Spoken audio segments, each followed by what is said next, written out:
I stood at the edge, heart racing, soaked in cold rain, facing him. "You can't do this," I cried, my voice breaking. "Please, if you jump, I'll never forgive you." His eyes, filled with pain, locked on mine. "Then hate me, Julia, because I'd rather drown than keep living this lie." And just like that, he turned, ran, and leapt. If that scene shook you, just wait, it gets even crazier. Before we dive deeper into this emotional roller coaster, don't forget to like, subscribe, and hit that notification bell so you never miss a single twist in our stories.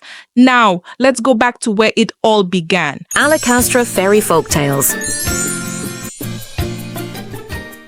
When I first saw Jason King, he was laughing with his friends under a mango tree, wearing that smug smile that said he didn't care about rules, teachers, or even gravity. His white t-shirt clung to his chest like it knew it was lucky.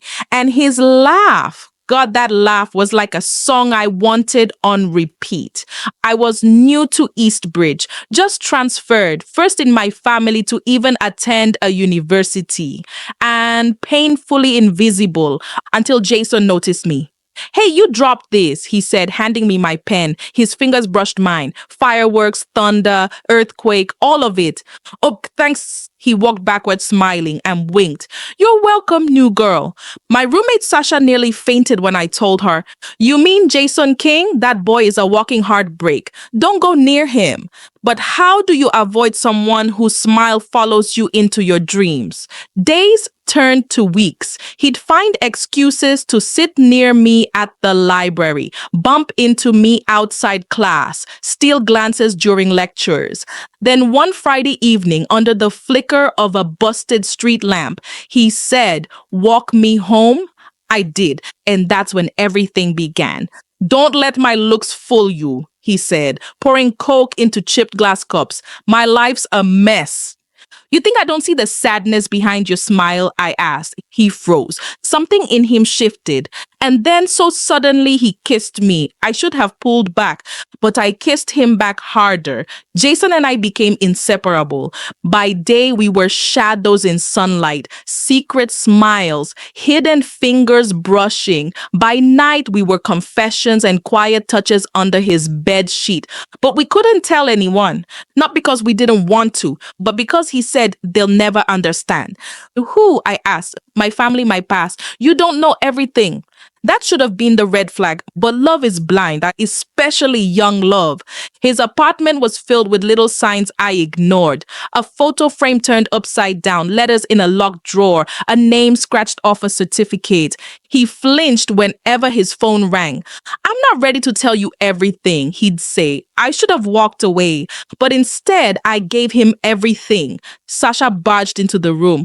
"Girl, wake up. Your secret is trending." I blinked. "What?" She shoved her phone in my face. A blurry photo, Jason kissing me by the campus gate. Hundreds of comments. "The king boy and the scholarship girl. She's not even that pretty." I heard she forced him. My heart stopped. Jason's name was trending, but not mine. I was that girl. And he didn't call. I found the door locked. No answer. His number switched off. I waited for hours in the corridor. When he finally opened the door, his eyes were bloodshot. "Jason, why didn't you?" "My father knows," he whispered. "What?" "You don't get it, Julia. He controls everything. My school fees, my apartment, my life." I swallowed hard. "What does that have to do with us?" He looked at me like a dying man. "He says if I don't break it off, he'll tell the truth." "What truth, Jason?" But he shook his head. "Please, just go." He avoided me like a ghost. I saw him in class, silent, broken, a shell. I spiraled.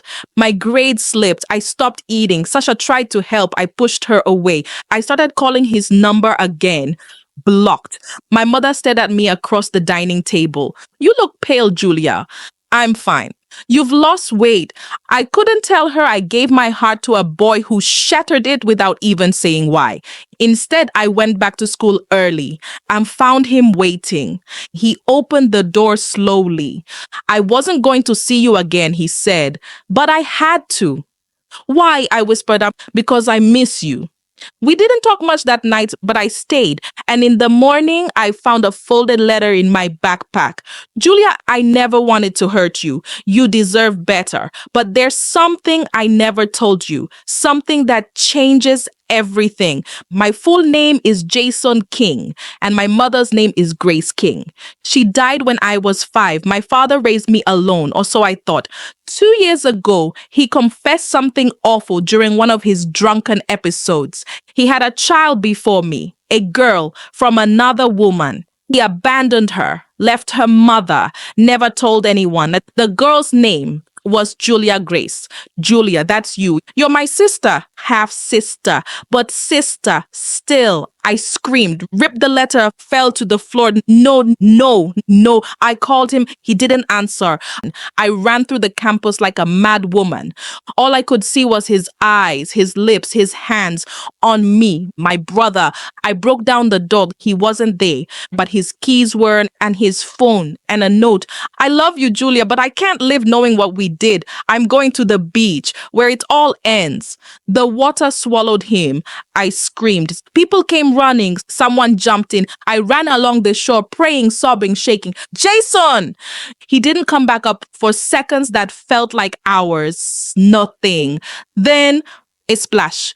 2 lifeguards pulled him out, coughing, crying, shivering. He was alive but broken, and so was I. We sat side by side, silent. No more lies between us. I got a DNA test, he said, his voice barely audible. My heart stopped again. He handed me the paper. My hands trembled as I opened it. Not related. What's My father lied, Jason said, tears falling. He made it up to scare me away from you. He found out we were together and couldn't stand it. I gasped. But why? He said your mother ruined his life, said I'd ruin mine too. He wanted to punish you for being her daughter. I covered my mouth. The world spun. So we're not siblings? He shook his head. No, but I still feel like I lost you. We stood under the mango tree again, where it all began. The campus was loud, bright, alive, but we stood in silence. Do you still love me? I asked. He stared at me like he was memorizing my face. Every second, I smiled through tears. Then why do I feel like this is goodbye? Because it is. Jason stepped back. I'm leaving. I need to figure out who I am without the lies. He handed me a box. Inside was the first pen I dropped the day we met. I don't know if we'll ever work, but I love you until my last breath. And then he walked away. If you enjoyed this video, don't forget to like and subscribe for more content like this.